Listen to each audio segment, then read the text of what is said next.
ছাত্রকে পড়াতে পড়াতে একটু রাত হয়ে গেল। ছাত্রের মাকে যখন বললাম, ভাবি কাউকে দিয়ে আমাকে একটু গলির মোড় পর্যন্ত এগিয়ে দিতে পারবেন? আসলে এই গলিতে কিছু বকাটে ছেলেরা বসে আড্ডা দেয়, তাই যেতে একটু ভয় লাগে। আমার কথা শুনে ছাত্রের মা হাসতে হাসতে বলল, তুমি ভয় পাও নাকি তোমাকে দেখে গলির ছেলেগুলো উল্টে ভয় পায়? কিছুটা অবাক হয়ে বললাম, মানে? উনি হেসে বলল, না কিছু না, তোমার গায়ের রং যে পরিমাণে কালো, তুমি অন্ধকারে হাঁটলে তোমাকে তো কেউ দেখার কথা না।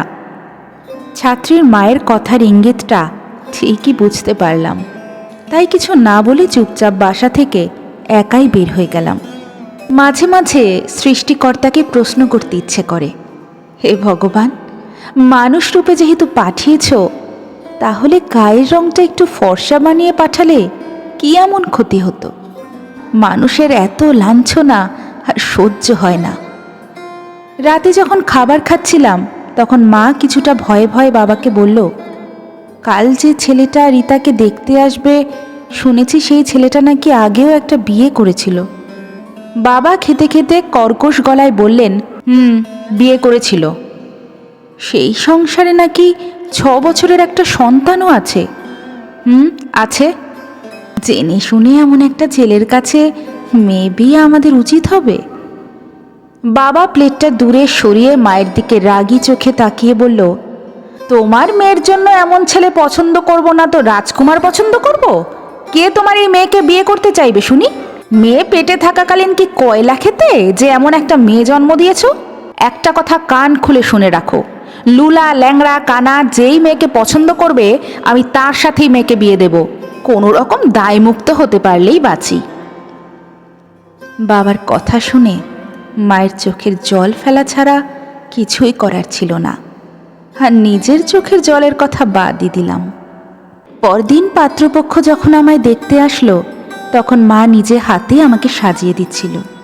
বাবা তড়িঘড়ি করে রুমে ঢুকে মাকে বলল, যেভাবে পারো মেকআপ টেকআপ দিয়ে হলেও মেয়েকে সাজিয়ে দাও, মেয়েকে কোনো রকম পছন্দ করলেই বাঁচি। এই মুহূর্তে নিজেকে মানুষ না, সাজিয়ে গুছিয়ে কোরবানির হাটে তোলা গরু মনে হচ্ছিল।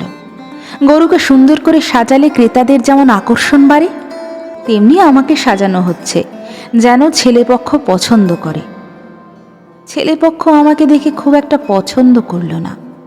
বাবার কাছে অনেক টাকা যৌতুক চাইল, যৌতুকের বিনিময়ে বিয়ে হবে। পাত্রপক্ষ চলে যাওয়ার পর বাবা আমার কাছে এসে বলল, বাজারে তো বিষ পাওয়া যায় নাকি, খেয়ে মরে যেতে পারিস না? আমি কিছু না বলে শুধু পাথরের মতো বসে রইলাম। সৃষ্টিকর্তা মানুষকে একদিকে অপূর্ণ রাখলে অন্যদিকে পূর্ণতা বাড়িয়ে দেয়। দেখতে অসুন্দর হলেও পড়াশুনোয় মোটামুটি ভালোই ছিলাম। নিজ কালে আশেপাশের মানুষ ছাড়াও জন্মদাতা বাবার অনেক অপমানসূচক কথা শুনেছি। নিজ চোখে মাকে নীরবে চোখের জল ফেলতে দেখেছি, নিজেও চোখের জল ফেলেছি, আর পড়াশোনায় মনোযোগ দিয়েছি। বছরখানেক পর আমি সফলও হয়েছি। আজ আমি ঊর্ধ্বতন সরকারি কর্মচারী। একদিন অফিস থেকে বাসায় ফিরে দেখি ছাত্রের মা এসেছে তার ভাইয়ের সাথে আমার বিয়ের প্রস্তাব নিয়ে। এটা শুনে মুচকি হেসে ওনাকে বললাম, ভাবি আপনার ভাই আমাকে অন্ধকারে খুঁজে পাবে তো? আমাকে দেখে কি ভয় পাবে না? যা হোক, বাসায় যখন এসেছেন চা নাস্তা খেয়ে চলে যান। কথাগুলো শুনে উনি কিছু না বলে মাথা নিচু করে চলে গেল। একদিন সকালে ঘুম থেকে উঠে দেখি যে পাত্র আমাকে যৌতুকের বিনিময়ে বিয়ে করতে চেয়েছিল সে পাত্র বাসায় এসে হাজির। বাবাকে বলছে সে কোনো কিছু চায় না, শুধু আমাকে বিয়ে করতে চায়।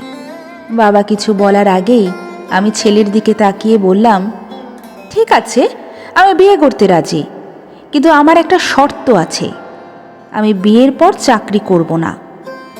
আমার কথা শুনে ছেলেটা অবাক হয়ে বলল, কেন, চাকরি করলে সমস্যা কি? আমি তখন বললাম, আমি বিয়ের পর শুধু সংসারে মন দেব, স্বামীর সেবা যত্ন করব, বাইরে চাকরি বাকরি করতে পারবো না। ছেলেটা অবাক হয়ে বলল, এত বড় চাকরিটা না করলে তো হবে না। রাগী চোখে ছেলেটার দিকে তাকিয়ে বললাম, বাইরে যাওয়ার দরজাটা ওই দিকে, তুই আর 1 মিনিটও দাঁড়ালে থাপ্পড় মেরে তোর সব কটা দাঁত ফেলে দেব।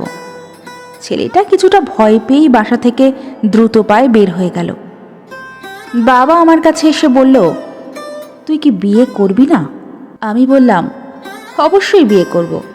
যদি কোনো ছেলে আমাকে চামড়া দেখে বিবেচনা না করে, আমার চাকরির প্রতি লোভ না করে, তাকেই বিয়ে করব।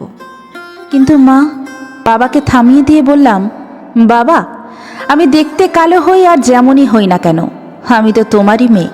মানলাম বাবা হিসেবে আমাকে নিয়ে তোমার টেনশন হতো এবং হওয়াটা স্বাভাবিকও, তবুও তুমি কি করে পারতে নিজের মেয়েকে এতটা কষ্ট দিয়ে কথা বলতে?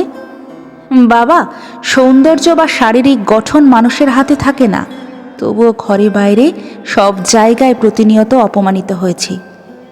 বাবা, কালো মানুষের শরীর থেকে কি পচা গন্ধ বের হয় নাকি যে ওদের দেখলে সভ্য সমাজের মানুষ নাক সিটকয়? বাবা যখন চুপ করে রইল, আর আমি বাবার সামনে থেকে নিজ রুমে চলে গেলাম। জানি বাবা কান্না করবে, করলে করুক, তবুও বাবা যদি আমার কষ্টটা একটু উপলব্ধি করতে পারে।